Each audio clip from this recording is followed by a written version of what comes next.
खेड़ली थाना अंतर्गत कटहड़ा गांव में रास्ते के पुराने विवाद को लेकर रविवार को दो पक्षों में जमकर लाठी डंडे चले। विवाद इतना बढ़ गया कि दोनों पक्षों के करीब आधा दर्जन लोग घायल हो गए। घायलों में 4 की हालत गंभीर बताई जा रही है, जिन्हें अलवर के सामान्य चिकित्सालय रेफर किया गया है। मृतका जलवाई के परिजन गांव के ही कन्या परिवार की जमीन से होकर गुजर रहे थे। इस पर विरोध जताया गया, जिसके चलते कहासुनी हो गई। अगले दिन विवाद ने हिंसक रूप ले लिया। मारपीट में जलवाई के परिजन रामकेश मीणा और पंकज मीणा घायल हुए। वहीं दूसरे पक्ष से गंगाराम व उनकी पत्नी सरोज को चोटें आई हैं। घटना के बाद गांव में तनाव की स्थिति बनी हुई है। पुलिस ने दोनों पक्षों के बयान दर्ज कर जांच शुरू कर दी है। दोनों ही पक्षों ने एक दूसरे पर आरोप लगाए हैं कि ग्रामीणों की माने तो ये विवाद लंबे समय से चला आ रहा था, जो अब हिंसक रूप में सामने आया।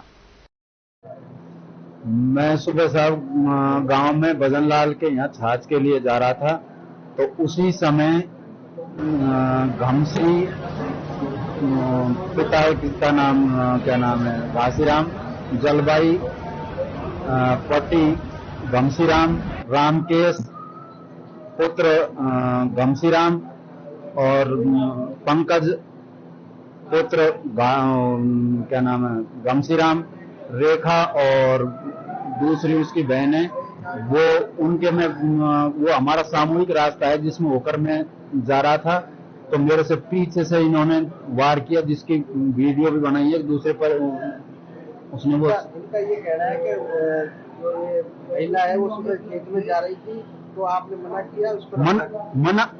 मना किया था, लेकिन उसमें वो पर्सनल हमारे खेत, वो तो हमारा सामूहिक रास्ता है, उसको उसमें होकर नहीं जाने दे रही, और जबकि वो हमारे पर्सनल खेत में होकर जा रही है, उस वगैरह का रास्ता थोड़ी है उसका। और फिर उसके दूसरे दिन मेरा भाई का लड़का सुनील है, उसके ऊपर इन्होंने उस रास्ते में होकर जा रहा था, उसके ऊपर भी वारदात की है पहले के दिन। तो आपने मामला दर्ज कराया है? हाँ। क्या नाम है आपका? गंगाराम मीणा। घायल है? कितने घायल लोग हैं? 2 लोग थे। क्या नाम? रामकेश और जलवाई। क्या हुआ था? ऐसे विवाद हुआ था, जमीन के ऊपर हमारे को रास्ता नहीं निकलने देते, और हमारे अब वो करते हैं, हमारे को नहीं निकलने देते हैं। जमीन किसकी हो? जमीन भाइयों की, हमारे 4 भाई पापा। हाँ। उनके खेत में जा रही थी? हाँ। फिर कोठी भी जाओ तो बोले हमारे को उत्तर निकलने देते हैं, उत्तर निकल जाते हैं, हमारे को नहीं निकलने देते। फिर क्या हुआ उसके बाद? फिर गाड़ी की लोड किया, धक्का मुक्की किया मम्मी के, और हमारे घर वालों को ऐसे घुसा देंगे, वैसे कर देंगे, ऐसे बात हुई। लाठी डंडों से हमला किया? हाँ, और लाठी डंडों से तो दूसरे दिन हुआ था। और कितनी लगी भाई के? भाई के 8-10 टाँके आए, मम्मी के 2-3 जगह टाँके आए। क्या नाम है आपका? मेरा नाम पंकज मीणा।